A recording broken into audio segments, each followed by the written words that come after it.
All right, let's dive right into the history books and talk about medieval queens, specifically the ones history loves to call evil. These were the women who, at some point, looked around and decided, nope, being a quiet, decorative piece isn't going to work for me. And this quote, man, it just nails it, doesn't it? It's all about that moment they crossed some kind of invisible line. And it wasn't always this big, dramatic thing, a bloody coup or some grand betrayal. A lot of the time, it was just taking their own power seriously. And for that, they got branded as the villain. So that brings us to the big question, right? What if these evil labels were just medieval shorthand for something else? That's exactly what we're going to dig into. We're going to deconstruct these labels because, well, when the medieval chroniclers, and let's be real, they were almost always men, started talking about a queen's cruelty or her ambition, what they were really talking about was something else entirely. Things like competence, endurance, and just a flat-out refusal to get out of the way. Okay, so to really get these queens, first we have to decode the language, the words that were used against them. It was almost like there was a playbook, this set of loaded terms ready to be thrown at any woman who got a little too powerful.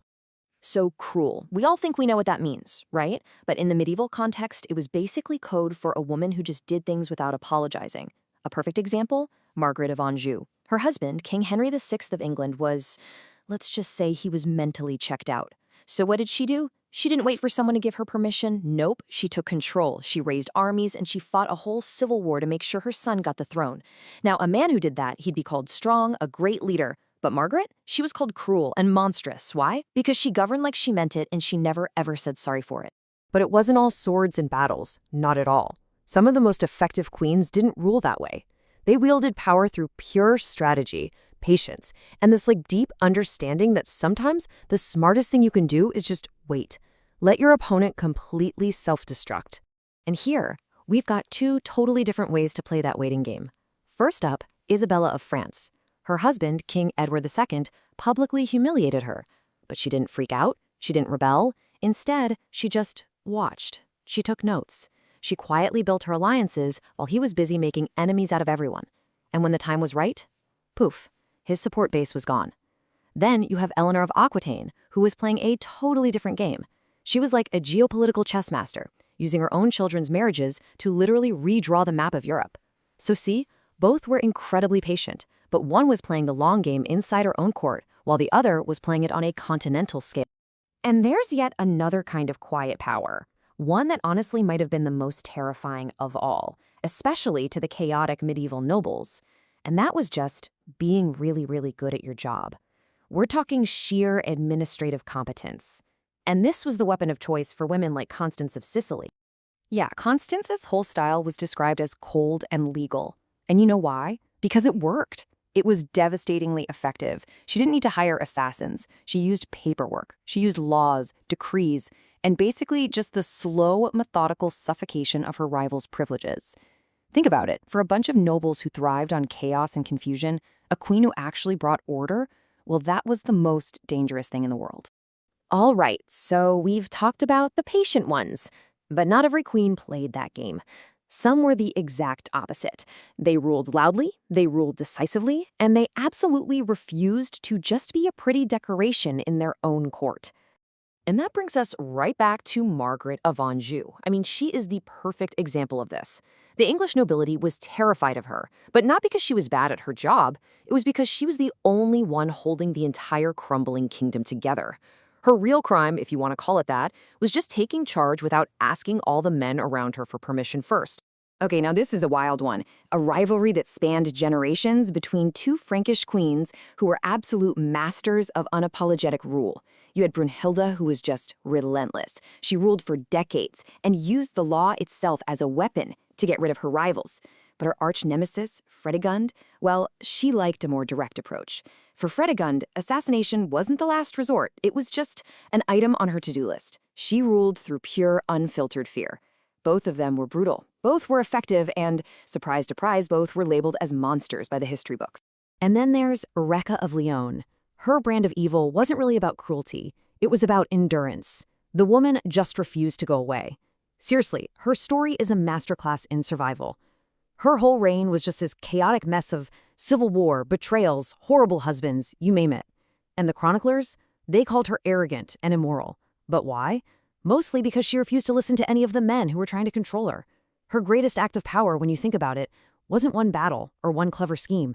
It was just holding on to that crown, year after year, and refusing to let them erase her. So we've seen swords, laws, and patience. But you know what? You don't always need an army to take down a queen. Sometimes, all you need is a single, powerful word. A label. And that brings us to this question. What do you do with a legitimate queen who is just inconveniently in your way? This was the exact problem facing the men in Juana of Castile's life. I mean, she was the rightful queen, crowned, recognized, the whole deal. But her father and their husband, and later even her own son, they all wanted her power. So they came up with a solution. And this is basically the playbook for it. The step-by-step takedown of Juana, who history now just remembers as La Loca, the mad one.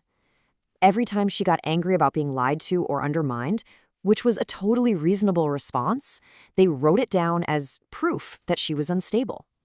It's a really chilling reminder that in the politics of that era, madness wasn't always something you were diagnosed with. It was something that could be assigned to you. And if you think that's bad, the case of Agnes of Poitou is maybe even more chilling.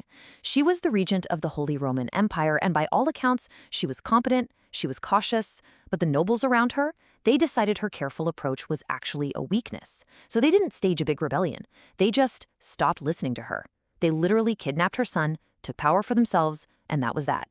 It's this stark proof that a queen's authority was only as real as the men around her decided it was. So when you look at all these stories together, a pretty clear pattern starts to show up, doesn't it? Let's connect the dots here and really get to the bottom of what was going on with this whole evil queen thing. It turns out that one of the most threatening things a queen could do was just be good at her job. Seriously. Take someone like Blanche of Castile. She ran France so incredibly well as regent that the nobility was absolutely terrified of her. Not because she was brutal, but because she used paperwork and sheer conviction. Or Melisende of Jerusalem, who ruled a super volatile crusader state with smarts and stability. Their biggest crime? Proving that they were better at ruling than most of the men around them, and for that, they could never really be forgiven. So what this all boils down to is this. When you read a medieval chronicler calling a queen cruel or unnatural or arrogant, it was almost never about her being actually evil. It was political code. Evil really meant she was competent. It meant she was ambitious. It meant she refused to just be a decorative placeholder. It meant she was confident in her own authority, and this is the real kicker. It meant she was outlasting the men who were trying to take her down. And that really leaves us with one last thing to think about. We've all heard that saying, history is written by the victors. But maybe after all this, we should be asking a slightly different question. In these huge stories of power, who gets to define who the villain is? And maybe more importantly, what does that choice tell us about the people who were holding the pen?